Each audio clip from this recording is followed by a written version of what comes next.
they made the last great play. I'm proud of our group. In a tough atmosphere, we kept trying and kept scratching and had our chances. Probably didn't get as good a shot at the end there, and we were trying to run it down even further, but you got to go, and our defensive balance wasn't very good, and they made a great play. So can't dwell on it much because we got a game on Monday. Questions for Coach Brey? Was that the type of game where you felt no matter who had the lead, you know the other team was going to come back? I felt it was going to go to game situations, and I'm really impressed with Georgia Tech. Josh has done a fabulous job in his first year with this group. It was hard for us to get into any offensive rhythm because you couldn't get anything around the basket because of Lammers and Stevens, and their shot blocking really changes the game. And we kind of had to adjust the whole night to them. But the guards that he plays can all play defense. And then you got the shot blockers in the back. We work like heck to get 60 points today. But they made really big plays. Obviously, Jackson was fabulous. We had no answers for him. They posted him. They played all over the place, and we couldn't get a matchup on him. He was great today. VJ hit 2 big shots for you at the timeouts to kill the momentum and keep you in the game. Yeah, I thought we talked the whole time that, no matter we were down a lot of our games on the road have been game situations, have been crazy and going right to the end. And we've been really good at them.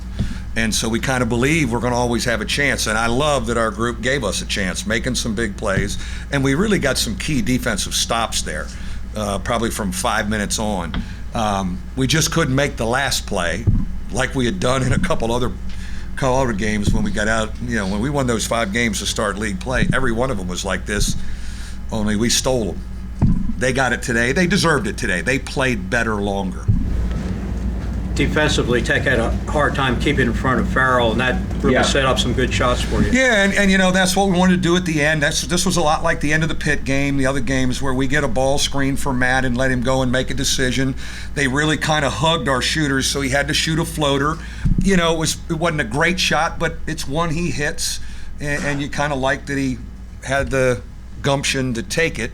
But I think the number of different fresh guards that they would put on him, it kind of takes its toll because they can really defend, and they had really, active hands as well.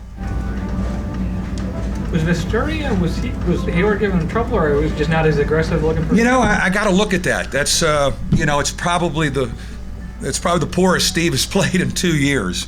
We certainly aren't going to beat many people without Steve not playing well. We need those 4 guys. Those 4 guys really have to play well to beat good teams in the league. Georgia Tech is a very good team. I believe they're going to be an NCAA tournament team. But I think they cut a couple different guys on him. He likes to get some stuff going to the basket to get him started, but the shot blockers there kind of changed the climate back there.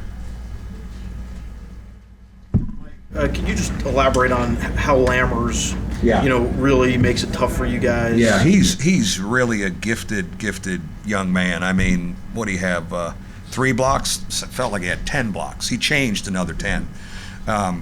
He's a gifted player. He's good with the ball out on the perimeter. He's a good passer. Defends. Offensive rebounds. That killed us in the first half. We did a better job of not giving them second shots in the second half. But, he and Matt Farrell, you saw today 2 great stories in college basketball. 2 guys that have kind of waited their turn, have gotten better in a program, and, they're candidates for being the most improved players in the league. Anything else for Coach Brey? Thanks, Coach. Thanks.